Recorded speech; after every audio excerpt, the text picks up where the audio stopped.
നമ്മൾ 77ാമത് കൈപ്പട്ടൂർ പരിശുദ്ധ വ്യാകുലമാതാ ദേവാലയത്തിൽ ജപമാല തിരുനാൾ ആഘോഷങ്ങളുടെ ഭാഗമായിട്ട് അതിൻ്റെ മാധ്യമ കാര്യങ്ങൾ റിപ്പോർട്ട് ചെയ്യുന്നതിന് വേണ്ടിയാണ് നിങ്ങളെ എല്ലാവരും നമ്മൾ ക്ഷണിക്കുന്നത്. ഇന്നേ ദിവസം ഇതിലേക്ക് വന്ന എല്ലാവർക്കും ഒറ്റവാക്കിൽ സ്വാഗതം പറയുന്നു. ബാക്കി തിരുനാളുമായിട്ടുള്ള ബന്ധപ്പെട്ട കാര്യങ്ങൾ വികാരിയച്ഛനും ജനറൽ കൺവീനറും നമ്മൾ ഷെയർ ചെയ്യുന്നതായിരിക്കും.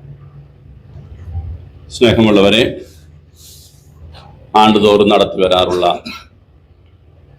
ജപമാല തിരുനാൾ ഈ വർഷവും വളരെ ഭക്തിനിർഭരമായി നടത്തുവാൻ ആവശ്യമായ എല്ലാ ക്രമീകരണങ്ങളും നടത്തിക്കഴിഞ്ഞു. തിരുനാൾ കമ്മിറ്റി സജ്ജമായി, തിരുനാൾ പ്രസിഡന്റുമാരെ തിരഞ്ഞെടുത്തു. എല്ലാ ചുറ്റുവട്ടങ്ങളും തയ്യാറായി കഴിഞ്ഞിട്ടുണ്ട്. വെള്ളിയാഴ്ച 17-ാം തീയതി വൈകുന്നേരം 6 മണിക്ക് കൊടിയേറ്റോടുകൂടിയാണ് തിരുക്കർമ്മങ്ങൾക്ക് തുടക്കം കുറിക്കുക. ഈ മാസം 26-ാം തീയതി ഞായറാഴ്ചയാണ് പോലീസ് സ്റ്റേഷൻ കവലയിലേക്ക് നടത്തുന്ന ജപമാല പ്രദക്ഷിണത്തോടു കൂടിയാണ് തിരുനാൾ സമാപിക്കുക. ഈ ഒക്ടോബർ മാസം കൈപ്പട്ടൂർ വ്യാകുലമാതാ പള്ളി ഇടവകയെ സംബന്ധിച്ചിടത്തോളം ഏറെ സന്തോഷമുള്ളതും അനുഗ്രഹദായകവുമായ മാസമാണ്. കഴിഞ്ഞ 14 ദിവസങ്ങളിലായി ഓരോ യൂണിറ്റിലും ഓരോ ദിവസം വീതം അഖണ്ഡ ജപമാല നടത്തി പ്രാർത്ഥിച്ചു വരികയായിരുന്നു. ഇന്നലെ അതിൻ്റെ സമാപനമായിരുന്നു. ഇന്ന് ആഘോഷമായി മാതാവിൻ്റെ തിരുസ്വരൂപം വൈകുന്നേരം ദേവാലയത്തിലേക്ക് കൊണ്ടുവരുന്നതും വിശുദ്ധ കുർബാനയും ജപമാലയും നടത്തുന്നതാണ്. ഓരോ ദിവസത്തെയും പരിപാടികളെക്കുറിച്ച് നോട്ടീസിൽ പ്രതിപാദിച്ചിരിക്കുന്നത് കൊണ്ട് അതിൻ്റെ വിശദാംശങ്ങൾ ഞാനിപ്പോൾ പറയുന്നില്ല, അത് കൺവീനർ പറയും. ഈ വർഷം പ്രത്യേകമായിട്ട് 24-ാം തീയതി വെള്ളിയാഴ്ച വിദ്യാരംഭം കുറിക്കുന്ന ചടങ്ങ്, ആദ്യ അക്ഷരം കുറിക്കുന്ന ചടങ്ങുണ്ട്. അതുപോലെ തന്നെ ഈ തിരുനാളിൻ്റെ ഭാഗമായി നമുക്ക് ലഭിക്കുന്ന വരുമാനത്തിൻ്റെ 10% മുൻ കൊല്ലങ്ങളിലെ പോലെ തന്നെ ചാരിറ്റി പ്രവർത്തനങ്ങൾക്കായിട്ട് ചെലവഴിക്കുന്നതാണ്.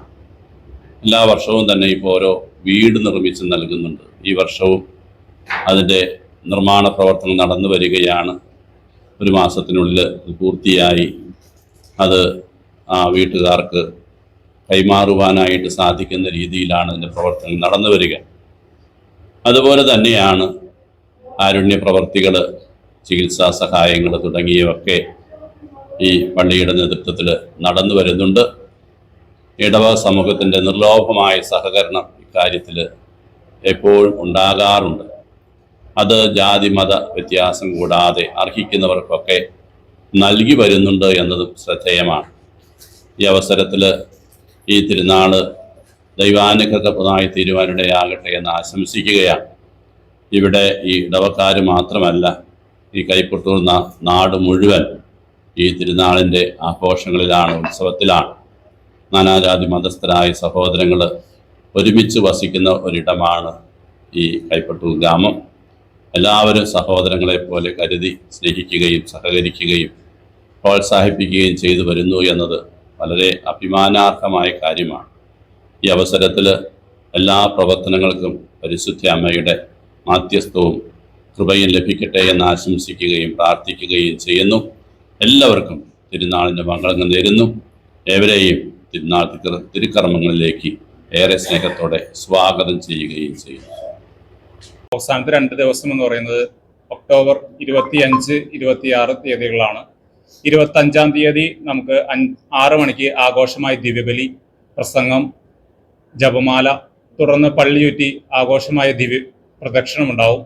അതിനുശേഷം ദിവ്യകാരുണ്യ വാഴ്വുണ്ടായിരിക്കും. അതിനുശേഷം നമ്മുടെ പെരുന്നാളിൻ്റെ ഭാഗമായിട്ടുള്ള വാദ്യമേളങ്ങളുടെ മേളങ്ങളും വർണ്ണശബളമായ വെടിക്കെട്ടുകളും കൂടെ ആയിരിക്കും ശനിയാഴ്ചത്തെ പരിപാടികൾ അവസാനിക്കുന്നത്. അവസാന ദിവസമായ 10-ാം ദിവസം ഞായറാഴ്ച 4:30 മണിക്ക് ക്രിസ്ത്യാനി വാഴ്ചയും തുടർന്ന് ആഘോഷമായി ദിവ്യബലി നടക്കുന്നതാണ്. അതിനുശേഷം പ്രസംഗം ഉണ്ടായിരിക്കും. പിന്നീട് പരിശുദ്ധ കുർബാനയുടെ ആശീർവാദം, ജപമാല തുടങ്ങിയുണ്ടാവും. അതിനുശേഷം ചരിത്രപ്രസിദ്ധമായ ജപമാല പ്രദർശനം അത് കാലടി പോലീസ് സ്റ്റേഷൻ കവലയിലേക്കായിരിക്കും പോവുക.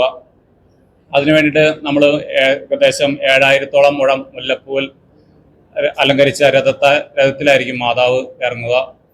അത് ഭക്തി നിർഭരവുമായും ആഘോഷപരമായും തന്നെ നടന്നുകൊണ്ടിരിക്കുന്ന ഒരു ചടങ്ങ് തന്നെയാണ്. അതിനുവേണ്ടി 101 സ്വർണ്ണക്കുരിശുകളിലും 500ഓളം മുത്തുകുടകളും ഏന്തിയിട്ടാണ് ആ പ്രദർശനം ഭംഗിയെ നടക്കുക.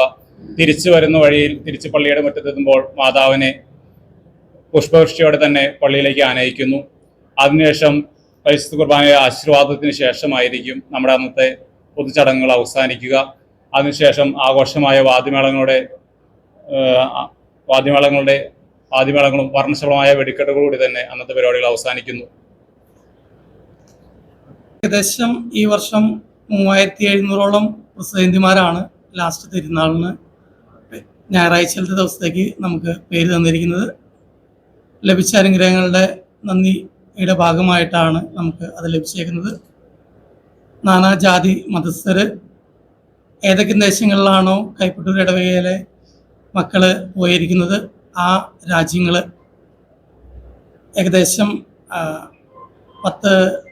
70ഓളം വരുന്ന വിദേശ രാജ്യങ്ങളിൽ നമ്മുടെ ഇടവകയിൽ നിന്ന് മക്കൾ പോയിട്ടുണ്ട്. അവിടുത്തെ എല്ലാ രാജ്യങ്ങളിലെയും വ്യക്തികൾ നമ്മുടെ വ്യക്തിപരമായിട്ട് പ്രസിഡന്റിയായിട്ട് ചേർന്നിട്ടുണ്ട്. അത് ഒറ്റ ദിവസത്തെ പ്രസിഡന്റിയാണ് ലാസ്റ്റ് സൺഡേയിലേക്കുള്ളത്. അപ്പോൾ ഏകദേശം 3700ഓളം പേരാണ് നമുക്ക് അതിൽ പങ്കുചേർന്നിരുന്നത് ഈ വർഷം. ബാക്കി 9 ദിവസം നാനാജാതി മതസ്ഥര് ഉൾപ്പെടുന്ന വ്യക്തികളാണ് ഓരോ ദിവസത്തെയും തിരുനാളുകൾ ഏറ്റെടുത്തിരിക്കുന്നത്. ഏകദേശം 2030 വരെയുള്ള കാലഘട്ടത്തിൽ ജപമാല തിരുനാൾ ഏറ്റെടുക്കൽ ഇതുവരെ തീർന്നു. ഇനി നമുക്ക് 31-ലാണ് നമുക്ക് അടുത്തതുള്ളൂ.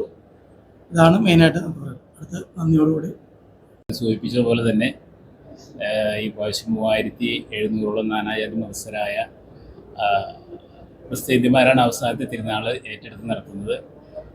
നമ്മുടെ ഈ തിരുനാളിൻ്റെ പ്രത്യേകത എന്ന് പറഞ്ഞാൽ അതായത് ഭക്തി നിർഭരമാണ്, എന്നാൽ ആഘോഷപരമാണ്. അതിലുപരിയായിട്ട് നമ്മൾ ഒത്തിരി ചാരിറ്റി പ്രവർത്തനങ്ങൾ ഇതിനകത്ത് കിട്ടുന്ന വരുമാനം കൊണ്ട് ചെയ്യുന്നു. എനിക്ക് തോന്നുന്നു ഇത്തരത്തിൽ ഈ 3 സംഭവങ്ങളെ ക്രോഡീകരിച്ചുകൊണ്ട് നടത്തുന്ന തിരുനാളുകൾ വളരെ വിരളമായിരിക്കും. കൈപ്പട്ടൂർ ഇത് വളരെ ആഘോഷപൂർവ്വം നടത്തി വരുന്നു. വികാരിയച്ഛ സൂചിപ്പിച്ച പോലെ തന്നെ നമ്മൾ എല്ലാ വർഷവും ഓരോ വീട് എന്നുള്ളൊരു ലക്ഷ്യത്തിലേക്കാണ് പോകുന്നത്. കൈപ്പട്ടൂർ ഇടവകയെ സംബന്ധിച്ച് ഇനി വീടില്ലാത്തവർ വളരെ വിരളമാണ്. അതായത് നമ്മൾ അവരെ കണ്ടെത്തി ഓരോ വർഷവും അടുത്ത വർഷത്തേക്കുള്ള പ്ലാനിങ്ങും നമ്മൾ റെഡിയാക്കിക്കൊണ്ടിരിക്കുകയാണ്. അങ്ങനെ ഒത്തിരി ഉദാരമതിയാളായിട്ടുള്ള വ്യക്തികളുടെ സഹായം കൊണ്ടാണ് നമ്മൾ ഇങ്ങനെ ഈ തിരുനാളിൽ നിന്ന് കിട്ടുന്ന വിഹിതം കൂടി കൂട്ടിച്ചേർത്ത് വീടുകൾ നിർമ്മിച്ച് നൽകുന്നത്. ഇനി നമുക്ക് നന്ദിയുടെ ഒറ്റ വാക്ക് പറഞ്ഞുകൊണ്ട് നമുക്ക് അവസാനിപ്പിക്കാം. എല്ലാ വർഷവും ജപമാല തിരുനാളിനോടനുബന്ധിച്ച് മാധ്യമപ്രവർത്തകർ ഞങ്ങൾക്ക് നിർലോഭമായ സഹകരണമാണ് നൽകിക്കൊണ്ടിരിക്കുന്നത്. നിങ്ങൾ നൽകുന്ന വാർത്തകളാണ് ഈ തിരുനാളിനെ ഒരർത്ഥം വരെ വിജയിപ്പിക്കുന്നത്. അപ്പോൾ ഇവിടെ എത്തിച്ചേർന്നിരിക്കുന്ന എല്ലാ മാധ്യമപ്രവർത്തകർക്കും അതുപോലെ തന്നെ തിരുനാൾ കമ്മിറ്റി അംഗങ്ങൾക്കും വികാരി അച്ഛനും എല്ലാവർക്കും ഒറ്റ വാക്കിൽ നന്ദി രേഖപ്പെടുത്തുന്നു. നന്ദി, നമസ്കാരം.